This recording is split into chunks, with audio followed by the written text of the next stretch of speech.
மாணவர்களே, நாம் எப்பொழுதெல்லாம் துயருறுகிறோமோ, எப்பொழுதெல்லாம் துன்புறுகிறோமோ, அப்பொழுதெல்லாம் அன்னை மரியா நம்மை தேற்றுகின்றார். Price the Lord. எனக்காக தன் மகனிடம் என்னாலும் பரிந்து பேச ஒரு தாய் இருக்கின்றார். அவர்தான் நம் ஆரோக்கிய அன்னை. என்னாலும் நமக்காக பரிந்து பேசிக்கொண்டே இருக்கிறார். நம்முடைய ஊரில் நாளைக்கு ஆரோக்கிய அன்னையுடைய திருவிழா. ஆமாம் தானே? இப்படித்தான் ஒரு ஊரில் ஒரு திருவிழா நடந்தது. அந்த ஊருடைய பெரிய திருவிழா. ஒரு வீட்டில் ஒரு சின்ன பையன், நம்ம ஆல்ட்ரு பையன் மாதிரி ஒரு சின்னோண்டு பையன் அவங்க அம்மாவை வந்து கேட்டான், மாமா என்னை இந்த திருவிழாவுக்கு எப்படியாவது கூட்டிகிட்டு போமா அப்படின்னு சொல்லி அவங்க அம்மாட்ட கேட்பான். அவங்க அம்மா சொன்னாங்க, ஏய் இல்லைடா, உன்னையெல்லாம் நான் கூட்டிகிட்டு போக மாட்டேன். நான் திருவிழா கூட்டிகிட்டு போனால் ஏதாவது அதை வாங்கி கொடு இதை வாங்கி கொடுன்னு என்னை சண்டை பிடிச்சிட்டே இருப்பேன், நான் உன்னை கூட்டிகிட்டே போக மாட்டேன்டா அப்படின்னு சொன்னாங்களாம். மாமாம்மா ப்ளீஸ்மா, நான் எதுவுமே கேட்க மாட்டேம்மா, என்னை நம்புமா, நான் கூட்டிகிட்டு போமா என்னை திருவிழாவுக்கு அப்படி சொன்னானா. சரி ஓகே, நான் கூட்டிகிட்டு போகிறேன்டா, ஆனால் நீ எதுவுமே என்கிட்ட கேட்கக்கூடாது. சரிம்மா ஓகேம்மா. அப்படியே திருவிழாவுக்கு அவங்க அம்மா கூட்டிகிட்டு போகிறாங்க. கொஞ்சம் தூரம் போனோடனே திருவிழாவுக்கு கோயிலுக்கு முன்னாடி பார்த்திங்கன்னா ஒரு 100 அடிக்கு முன்னாடியில் ராட்டனம் அந்த இதெல்லாம் போட்டிருப்பாங்க. திருவிழாக்குரிய எல்லாமே இருக்கும். அந்த ராட்டனம் போட்டு சுற்றிட்டு இருந்தாங்க எல்லோரும். அப்போ அந்த ராட்டனத்தை பார்த்தோன்னே இந்த பையனுக்கு ஒரு ஆசை வந்துருச்சு. நமக்கே ஆசை வருமா இல்லையா ராட்டனத்தில் சுற்றணுன்னு. அந்த பையன் கேட்டான் அம்மாட்ட, அம்மா ராட்டனம் சுற்றணும் போல இருக்குதுமா. டேய், வீட்டில் இருந்து வரும்போதே சொல்லி தானடா கூப்பிட்டு வந்தேன், எதுவும் கேட்க மாட்டேன்னு தானே சொன்னேன், இப்போ என்னடா கேட்டுக்கிறேன், வாடா போகலாம் அப்படின்னு சொல்லி கூப்பிட்டு வந்துட்டாங்க. சரி அப்படியே போயிட்டான். கொஞ்சம் தூரம் கடந்து போயிட்டாங்க. போனோடனே இன்னும் கொஞ்சம் தூரம் வந்தோடனே பெரிய ஐஸ்கிரீம் கடை ஒன்று இருக்குது. ஐஸ்கிரீம் பார்த்தோன்னே எனக்கு ஒரு ஆசை வந்துச்சு. மாமா ஐஸ்கிரீம் அது வாங்கி கூடாமா, டேய் அடி இழுத்துருவேண்டா, பிச்சு போடும் படா வடா போகலாம் அப்படின்னு சொல்லி கூப்பிட்டு போயிட்டாங்க. இன்னும் கொஞ்சம் தூரம் போனோடனே நல்லா கலராக வாட்செலாம் அங்கே தொங்க விட்டுருந்தாங்க. சின்ன முள் வாட்சு, அப்படியே பட்டன் தட்டினா ஏதாவது ஒரு பாட்டு பாடும். அந்த மாதிரி கலர் வாட்சு அந்த திருவிழாவில் தொங்க விட்டுருந்தாங்க. வாட்சு ஒன்று வாங்கி கொடுமா, டேய் அட்டி பிச்சு போடும் ராஸ்கல், வடை போகலாம் அப்படின்னு கூப்பிட்டு வந்துட்டாங்க. அப்புறம் கொஞ்சம் தூரம் போனோடனே ஒரு பஞ்சு மிட்டாய் கடையை பார்த்தாங்க. கலராக பஞ்சு மிட்டாய் அழகழகாக அந்த கடையில் அடுக்கி வச்சுருந்தாங்க. பஞ்சு மிட்டாய் பார்த்தோன்னே இவனுக்கு நாக்கில் எச்சு ஊறுது. பஞ்சு மிட்டாயாவது வாங்கி கூடாமா அப்படின்னு சொன்னோடனே அவங்க அம்மா சொன்னாங்க, அட்டி சாப்பிட்ட எடுத்துன்னு வெளுத்து போடும், வா போகலாம், வீட்டிலேருந்து வரும்போது சொல்லி தானே கூப்பிட்டு வந்தேன், வாடா போகலான்னு கூப்பிட்டு போகிறாங்க. இப்படியே கோயிலுக்கு பக்கத்தில் வந்தோடனே கூட்டத்தில் அம்மா தனியாக போயிட்டாங்க, மகன் தனியாக போயிட்டாங்க. எப்படியே கையை விட்டுட்டான், 2 பேரும் காணா போயிட்டாங்க. அம்மா மகனை காணான்னு தேடுறாங்க, எங்கேயோ போயிட்டானே, தொலைஞ்சு போயிட்டானே, ஐயோ சின்ன பையனாச்சு, எங்கே போனான்னு தெரியலையே, கூட்டத்தில் எங்கே போனான்னு தெரியலையேன்னு அம்மா பரிதவித்து தேடிக்கிட்டே இருக்காங்க. பையன் எங்கள் அம்மாவை காணோன்னு அவன் அழுதுகிட்டே இருக்கிறான். இதை பார்த்து ஒரு பெரியவர், தம்பி ஏப்பா அழுவுற, பாப்பா அவங்க அம்மாட்ட நான் கூப்பிட்டு போகிறேன்னு சொல்லி அந்த பெரியவர் அந்த பையனை கூட்டிகிட்டு வந்தாங்க. கூட்டிகிட்டு வரும்போது இவன் அழுதுகிட்டே இருக்கிறான். எனக்கு எங்கள் அம்மா வேணும். சரிப்பா அழாதப்பா, நான் அவங்க அம்மாட்ட கூட்டிகிட்டு போகிறேன், இந்த பஞ்சு மிட்டாய் சாப்பிட்றியா, இந்த அவனை பஞ்சு மிட்டாய் வாங்கி தரேன். இல்லை எனக்கு பஞ்சு மிட்டாயெல்லாம் வேணாம், எனக்கு எங்கள் அம்மா தான் வேணும் அப்படின்னு சொன்னாங்க. அப்புறம் கொஞ்சம் தூரம் வந்தோடனே கலராக வாட்செல்லாம் பார்த்தோன்னே இவன் அழுவையை நிறுத்தத்துக்கு என்ன பண்ணுறதுன்னு தெரியல. அந்த பெரியவர், டேய் தம்பி ஒரு வாட்ச் வாங்கி தரேன்டா, வாட்சாவது கட்டிக்கடா, அழாதரா அப்படின்னு சொன்னாங்க. இல்லை எனக்கு வாட்செல்லாம் வேணாம், எனக்கு யார் வேணும், அம்மா தான் வேணும்னு கேட்டாங்க. அடுத்து கொஞ்சம் தூரம் போனோடனே ஐஸ்கிரீம் கடை வந்துச்சு. சரி ஐஸ்கிரீமை கொடுத்தாவது இவன் அழுவை நிறுத்திடுவான் அப்படின்ட்டு அந்த பெரியவர், டேய் ஐஸ்கிரீம் வாங்கி தரேன்டா, பெரிய ஐஸ்கிரீம்டா, சாப்பிட்றா, இதை சாப்பிட்டுட்டே அவங்க அம்மா வந்துடுவாங்கடா. இல்லை எனக்கு ஐஸ்கிரீம்லாம் வேணாம், எனக்கு யார் வேணும். அடுத்து கொஞ்சம் தூரம் போனோடனே பெரிய ராட்டனம் இருந்தது. அந்த ராட்டனத்தில், டேய் தம்பி அழாதடா, அவங்க அம்மா கிடச்சிடுவாங்க, இந்த பாரு பெரிய ராட்டனம் பாரு, ராட்டனத்தில் சுற்றுறியா சொல்லி போய் கேட்டாரான். அப்போ என்ன சொன்னான் அந்த பையன், எனக்கு ராட்டனம்லாம் வேணாம், எனக்கு அம்மா தான் வேணும். கொஞ்சம் தூரத்தில் அவங்க அம்மாவும் தேடி வந்துட்டாங்க, பையனை கூட்டிகிட்டு போயிட்டாங்க. பிரியமானவர்களே, இது ஒரு சிறிய நிகழ்வாக இருக்கலாம், ஆனால் இது நமக்கு உணர்த்துகின்ற செய்தி மிகப்பெரிய செய்தி. அவன் தாயோடு அவன் இருக்கின்ற பொழுது எல்லாமே கேட்டான், ஆனால் அவனுக்கு எதுவுமே கிடைக்கவில்லை. அவன் தாயை இழந்த பொழுது, அவன் தாயை பிரிந்து தவித்து கொண்டிருக்கின்ற பொழுது எல்லாமே இவனுக்கு கிடைத்தது, ஆனால் அவன் எதுவுமே வேண்டாம், எனக்கு எங்கள் அம்மா தான் வேணும். அதுதான் ஒரு சினிமா பாடல் வரிகள் இப்படியாக வருகிறது, ஆசைப்பட்ட எல்லாத்தையும் காசு கொடுத்தா வாங்கலாம், ஆனால் அம்மாவை வாங்க முடியுமா? இந்த உலகில் தாய்க்கு நிகர் தாய் தான். இந்த தாயோடு எதையுமே ஒப்பிட்டு நாம் பார்க்கவே முடியாது. அம்மாதான் எல்லாம் உலகத்தில் பெரியவர்கள் என்பதை இந்த நிகழ்வு நமக்கு சுட்டி காட்டுகிறது. பிரியமானவர்களே, கடந்த 7 நாட்களாக ஒவ்வொரு நாளும் ஒவ்வொரு தலைப்பிலே நாம் அன்னை மரியாவை பற்றி சிந்தித்து கொண்டிருக்கின்ற அந்த வேளையிலே இன்றைய நாளிலே துயருறுவோரை தேற்றும் அன்னை மரியா என்று நாம் சிந்திக்க இருக்கின்றோம். இந்த உலகில் பிறந்த எல்லாருக்கும் துன்பம், துயரம், கஷ்டம், வேதனை, சோதனை எல்லாம் இருக்குது. அம்மா தானே? அம்மாவா இல்லையா? சரி, இந்த ஆலயத்திற்கு வந்திருக்க யாராவது எனக்கு துன்பமே இல்லை ஃபாதர், நான் கஷ்டமே படுறதில்லை, மகிழ்ச்சியோடு இருக்கிறேன், துயரமே எனக்கு கிடையாது, சந்தோஷமாக இருக்கிறேன்னு சொல்கிறவங்க கை தூக்குங்க பார்ப்போம். யாரும் சொல்ல முடியாது. எல்லாருடைய வாழ்க்கையிலும் ஏதோ ஒரு துன்பம், கஷ்டம், வேதனை, சோதனை நம்மை ஆட்கொண்டு தான் இருக்கின்றது. எல்லாருடைய வாழ்க்கையிலுமே, அன்னை மரியாவுடைய வாழ்க்கையிலுமே துன்பம் இருந்தது, கஷ்டம் இருந்தது, வேதனை இருந்தது. ஆனாலும் அவர் இறைவன் மீது ஆழமான நம்பிக்கை கொண்டு வாழ்ந்தார். Price the Lord, praise the Lord. பிரியமானவர்களே, கத்தோலிக்க திரு அவை, நம் தாய் திருச்சபை வேறு எந்த புனிதருக்கும் இல்லாத ஒரு சிறப்பு பெயரை அன்னை மரியாவுக்கு சூடி மகிழ்கின்றது. திரு அவை அன்னை மரியாவை இப்படியாக உயர்த்தி வைக்கிறது: இறைவனின் தாய், இடைநிலையாளர், அமல உற்பவி, விண்ணகத்தின் பேரரசி, உலகத்தின் ராக்கினி என்று பல்வேறு புகழ்ச்சி பெயர்களை அன்னை மரியாவுக்கு சூடி மகிழ்வதை பார்க்கிறோம். நாமெல்லாம் நமது ஆரோக்கிய தாய் எப்படி கூப்பிடுகிறோம்? வேளாங்கண்ணி மாதாவே, ஆரோக்கிய மாதாவே, அடைக்கல மாதாவே, துன்ப துயர் நீக்கும் மாதாவே, துயரங்களை போக்கும் மாதாவே, துன்ப முடிச்சுகளை அவிழ்க்கும் மாதாவே என்று அன்னை மரியாவை நம்முடைய சொந்த வார்த்தைகளால் போற்றி புகழ்ந்து பெருமைப்படுத்துகின்றோம். இப்படிப்பட்ட நிறைய பெயர்களை அன்னை மரியாவுக்கு நாம் சூடி மகிழ்கின்றோம். அன்பார்ந்தவர்களே, இந்த ஆரோக்கிய அன்னை எப்படி நம் துன்பத்தில் துணை இருந்து, துயரத்தில் உடனிருந்து நம்மை தேற்றுகிறார் என்பதை நாம் இப்பொழுது சிந்திக்க இருக்கின்றோம். துன்பங்களை 3 வகையான துன்பமாக பிரிக்கலாம். முதல் வகையான துன்பம் காற்று துன்பம், இரண்டாவதாக கற்பனை துன்பம், மூன்றாவதாக லட்சிய துன்பம். இந்த காற்று துன்பம் என்பது சின்ன சின்ன பிரச்சனைகள். உதாரணத்திற்கு காய்ச்சல் வந்தால் போதும், தலைவலி வந்தால் போதும், அவ்வளவுதான். ஐயோ, எனக்கு காய்ச்சல் வந்து விட்டது, எனக்கு தலைவலி வந்து விட்டது. சின்ன பிரச்சனையை ஊதி பெருசாக்குவது தான் இந்த காற்று துன்பம். அவ்வப்போது வரும், அப்படியே காற்று போல மறைந்து போய்விடும். தலைவலி வந்தால் 325 நாள் அப்படியே இருக்க போது இல்லை, வரும், கொஞ்ச நேரம் இருக்கும், அது அப்படியே சரியாக போயிடும். அதே மாதிரி காய்ச்சல் வந்தால் அதே மாதிரி தான், ஊசி போட்டால் சரியாக போயிடும். அதே போல் காற்று துன்பம் என்பது நாம் நம்முடைய வாழ்க்கையிலே சின்ன சின்ன பிரச்சனைகளை சந்திக்கின்ற பொழுது வரக்கூடியவை. அடுத்து கற்பனை துன்பம். யாராவது ஒருவர் கூட்டத்தில் இருக்கும்போது அப்படின்னு இரும்பிட்டாங்கன்னு வச்சுக்கோங்க, ஓஹோ இவருக்கு கொரோனா தான் போலகுது, டேஸ்ட்டு தெரியல, அப்புறம் ஸ்மெல்லு கண்டுபிடிக்க முடியல, ரைட்ரா, இவரை விட்டு நம்ம பிரிஞ்சு கொஞ்ச நேரம் தள்ளி இருப்போம் அப்படின்னு அவரை விட்டு விலகி இருப்பது கற்பனை துன்பம். இல்லாத ஒன்றை நாம் இருப்பது போல நாம் துன்பப்பட்டு கொள்வது. அதே மாதிரி இன்னொரு இடத்துல லைட்டாக எனக்கு வயிற்றை வலிக்கிற மாதிரி இருக்குது, ஒருவேளை கேன்சர் கட்டியாக இருக்குமோ, நாமளே உருவாக்கி கொள்வது கற்பனை துன்பம். கற்பனை செய்து செய்து நம்முடைய துன்பத்தை உருவாக்கி கொள்வது லட்சிய துன்பம். 3வது வகையான துன்பத்தை நாம் சந்திக்கிறோம், லட்சிய துன்பம். அது என்ன லட்சிய துன்பம்? என்னுடைய நண்பர் ஒருவர் இருக்கிறார், அவருக்கு வயது 20, என்னுடைய வகுப்பு தோழர்.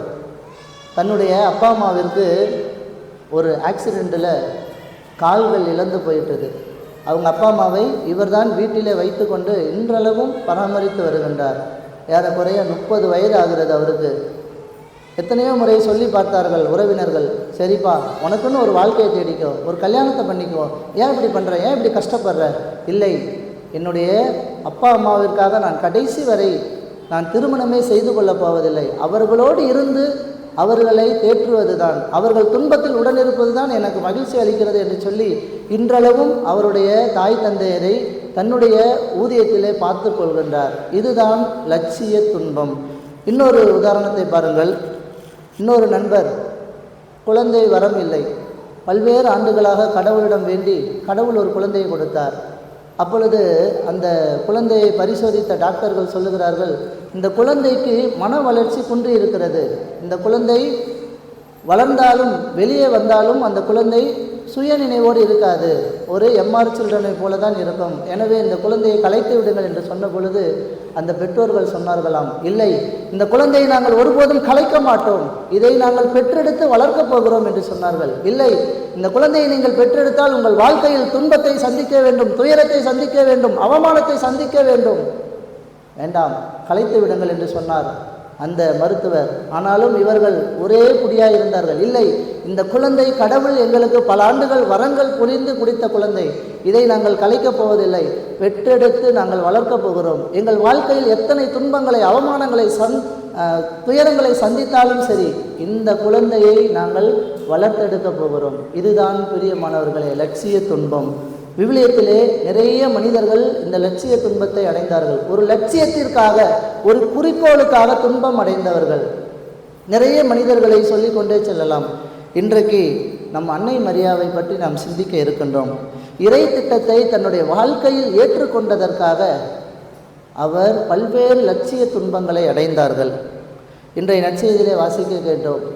சிமியோன் குழந்தையை கையில் ஏந்தி அன்னை மரியாவை பார்த்து சொல்லுகிறார், இந்த குழந்தை பலருடைய எழுச்சிக்கும் வீழ்ச்சிக்கும் காரணமாக இருக்கும், எதிர்க்கப்படும் அடையாளமாகவும் இருக்கும், உமது உள்ளத்தை ஒரு வாள் ஊடுருவி பாயும். எவ்வளோ பெரிய ஆழமான வார்த்தை பாருங்கள். எப்படிப்பட்ட துயரமான வார்த்தைகளை சிமியோன் அன்னை மரியாவை பார்த்து சொல்லுகிறார். உதாரணத்திற்கு எடுத்துக்கொள்வோமே, பல வருடங்கள் குழந்தையே இல்லை, கடவுளிடம் வேண்டி ஒரு குழந்தை கடவுள் கொடுக்கிறார். அந்த குழந்தையை நம்முடைய ஆலயத்திற்கு எடுத்து வந்து பெயர் வைப்பதற்காக வருகிறோம் என்று வைத்துக்கொள்வோம். நம்முடைய சின்ன ஃபாதர் நல்ல ஜேக்கப் தான் இருக்கிறார், பேர் வைக்க போகிறார். பேர் வைக்கும் போது அந்த அப்பா அம்மாவை பார்த்து, இந்த குழந்தையை பார்த்து அந்த அப்பா அம்மாட்ட சொல்கிறாரு, இந்த குழந்தைக்கா பேர் வைக்க வந்துக்கிறீங்க? இந்த குழந்தை ஒரு சாபக்கேடு, உங்கள் குடும்பத்திற்கே ஒரு சாபம், உங்கள் குடும்பத்திற்கே ஒரு துன்பம், உங்கள் குடும்பத்திற்கு இந்த குழந்தை ஆகாது, வேண்டாம், இந்த குழந்தையை எடுத்து செல்லுங்கள் என்று சொன்ன பொழுது சொன்னார் என்றால் நாம் எல்லாம் என்ன செய்வோம்? அவரை பார்த்து அவ்வளவுதான், அவர் தீர்ந்தார். பிரியமானவர்களே, அன்னை மரியா எல்லாவற்றையும் தன்னுடைய உள்ளத்தில் பதித்து வைத்து சிந்தித்து கொண்டே இருந்தார்கள். அன்னை மரியாள் எல்லாவற்றையும் தன்னுடைய உள்ளத்தில் சிந்தித்து வைத்தார்கள். ஆண்டவர் இயேசுவை கருவில் சுமந்தது முதல் கல்லறையில் அடக்கம் செய்யப்படும் வரை அன்னை மரியாள் அடைந்த வியாகுலங்கள் எத்தனை எத்தனை, எவ்வளவு துன்பங்களை தன்னுடைய வாழ்க்கையிலே தாங்கி கொண்டார்கள். பாப்பா சொல்லவே முடியாது. அவ்வளவு வேதனைகளையும் துன்பங்களையும் துயரங்களையும் தன்னுடைய வாழ்க்கையிலே சந்தித்தார்கள். காரணம், கடவுள் மீது, இறை திட்டத்தின் மீது ஆழமான நம்பிக்கை வைத்தார்கள். ஆம், நான் ஆண்டவரின் அடிமை என்ற அந்த ஒரு வார்த்தைக்காக ஆண்டவரின் துன்பங்களை தன்னுடைய வாழ்க்கையிலே தாங்கி கொண்டார்கள். நம்முடைய வாழ்க்கையில் துன்பத்தோடு, துயரத்தோடு, கஷ்டத்தோடு, வேதனையோடு, சோதனையோடு அம்மா என்று இந்த தாயிடம் ஓடி வருகின்ற பொழுது அவர் நமக்காக ஒவ்வொரு நாளும் இறைவனிடம் பரிந்து பேசிக்கொண்டே இருக்கின்றார். எனக்கு மிகவும் பிடித்த ஒரு ஜெபம் இருக்கிறது, பெர்னதம்மா மன்றாட்டு. பெர்னதம்மாவுடைய ஜெபத்திலே இவ்வாறு ஒரு வரிகள் வருகின்றது: உம்முடைய உபகார சகாயங்களை இறந்து உம்முடைய மன்றாட்டுகளின் உதவியை கேட்ட ஒருவராகினும் உம்மால் கைவிடப்பட்டதாக ஒருபோதும் உலகில் சொல்ல கேள்விப்பட்டிருக்கவில்லை என்பதை நினைத்தருளும். Praise the Lord, praise the Lord. பாருங்கள், எப்படிப்பட்ட ஆழமான வரிகள். உம்மால் கைவிடப்பட்டதாக உலகில் ஒருபோதும் சொல்ல கேள்விப்பட்டதில்லை. அம்மா என்று ஓடி வருகின்ற பொழுது இந்த தாய் நம்மை சும்மா விட்டுருவாங்களா? சொல்லுங்க பார்ப்போம். எவ்வளவு துன்பம் இருக்கலாம், எவ்வளவு வேதனை இருக்கலாம், எவ்வளவு கஷ்டம் இருக்கலாம், ஆனால் ஓடி வருகிறோம். தாயே, ஆரோக்கிய மாதாவே, என் குடும்பத்தில் இவ்வளவு கஷ்டம் இருக்கிறது, வேதனை இருக்கிறது, சோதனை இருக்கிறது, கண்ணீர் இருக்கிறது, கவலை இருக்கிறது, அம்மா பரிந்து பேசும் அம்மா என்று ஓடி வந்து கேட்கின்றோம். அந்த தாயிடம் பரிந்து பேசுகின்ற பொழுது அவர் நமக்காக இறைவனிடம் பரிந்து பேசுவார், தன் மகனிடம் பரிந்து பேசுவார். இதோ என் பிள்ளை ஓடி வந்திருக்குப்பா, இவர்களுக்கு ஏதாவது செய்யப்பா, இவர்களுக்கு ஏற்ற வேலையில் ஏதாவது செய்யும் அப்படி சொல்லி தன்னுடைய மகனிடமும் இறைவனிடமும் பரிந்து பேசுவார். ஆகவேதான் அம்மாவிடம் ஓடி வருகிறோம். உலகில் யாரிடம் போனாலும் நமக்கு அந்த விடுதலை கிடைப்பதில்லை. தாயிடம் ஓடி வருகிறோம். நமது அம்மா இருக்கிறார், என்னுடைய தாய் இருக்கிறார், ஆரோக்கிய தாய் இருக்கிறார், எனக்கு இறைவனிடம் பரிந்து பேசி எல்லா வரங்களையும் பெற்று தருவார் என்ற நம்பிக்கையிலே அன்னையிடம் ஓடி வருகின்றோம். உளவியல் வல்லுநர்கள் சொல்லுகிறார்கள், இந்த உலகில் நாம் துன்பப்படுகின்ற பொழுது, துயரம் அடைகின்ற பொழுது, கஷ்டப்படுகின்ற பொழுது, வேதனைப்படுகின்ற பொழுது மக்களுடைய மனநிலை 5 வகையான மனநிலை இருக்கிறது என்று சொல்லுகிறார்கள். முதலாவது, யாருக்கு என்ன நடந்தால் எனக்கு என்ன, நான் உண்டு என் வேலை உண்டு, நான் பாட்டுக்கு இருக்கிறேன் அப்படி என்று போகின்ற மனநிலை. ஒரு சில மக்கள் இருப்பார்கள், ஓ அவனுக்கு நடந்துச்சா, இந்த 3வது வீட்டுக்காரர் ராமசாமி, ஓ ஓகே ஓகே சரிப்பா ஓகே அப்படி என்று போகின்ற மனநிலையில் வாழ்கின்றவர்கள் ஒரு சிலர் வாழ்ந்து கொண்டு இருக்கின்றோம். இரண்டாவதாக, பரிதாபப்படுவது. ஐயையோ இவருக்கா இப்படி ஆகிப்போச்சு, என்னங்க நல்லா தானே இருந்தார், இவருக்கு போய் இவ்வளோ பெரிய கஷ்டமா என்று நாம் பரிதாபப்பட்டு அப்படியே கடந்து சென்று கொண்டு இருக்கிறோம். மூன்றாவது மனநிலையினர் தீர்ப்பிடுவது. கொஞ்சம் நஞ்சம் ஆட்டமாக போட்டான், கடவுள் பாரு இருக்காண்டா, கடவுள் இருக்காண்டா, வச்சு செஞ்சிட்டார் பத்தியா அப்படின்னு சொல்லி அவர்களை நாம் தீர்ப்பிடுகிறோம். என்னமோ ரொம்ப நல்லவங்க மாதிரி அடுத்தவங்களை நாம் தீர்ப்பிடுகின்ற மனநிலையோடு வாழ்ந்து கொண்டு இருக்கிறோம். நான்காவதாக, ஆறுதல் அளிப்பது. போய் அவர்கள் துன்பத்தில் உடல்நிலைனாலும், சரிப்பா கவலைப்படாத, கொஞ்ச நாள் எல்லாம் சரியாக போயிடும், சரி சரி உனக்காக நான் வேண்டிக்கிறேன் அப்படி என்று கடந்து செல்வது. ஐந்தாவது மனநிலையில் உள்ளவர்கள், அவர்கள் துன்பத்தில் உடனிருந்து அவர்கள் துன்பத்திலிருந்து மீண்டு வர அவர்களுக்கு உதவி செய்வார்கள். அதைத்தான் நம் அன்னை மரியா செய்தார்கள். யாருக்கு என்ன நடந்தால் எனக்கென்ன என்று ஒதுங்கி செல்லவில்லை. அன்னை மரியா பரிதாபப்படவில்லை, தீர்ப்பிடவில்லை, ஆறுதல் சொல்லவில்லை. ஆனால் துன்பத்தில் உடனிருந்து ஒவ்வொரு நாளும் நம்மை தேற்றுகிறார். ஆகவே தான் எலிசபெத் அம்மாளுக்கு பேறுகாலம் வந்த பொழுது உடனடியாக விரைந்து சென்று அவருக்கு உதவுவதை பார்க்கிறோம். ஆக நாம் சிந்தும் கண்ணீருடைய கனாகனம் அன்னை மரியாவுக்கு தெரியும். Price the Lord.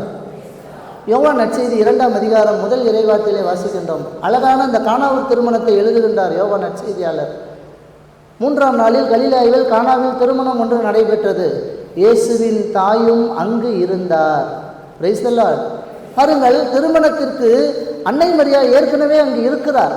அடுத்த வசனம் சொல்கிறது, இயேசுவும் சீடர்களும் அத்திருமண விழாவிற்கு அழைக்கப்பட்டிருந்தார்கள். ஆனால் அன்னை மரியா ஏற்கனவே அங்கு இருந்தார் என்று யோவான் நற்செய்தியாளர் அழகாக பதிவிடுகிறார்.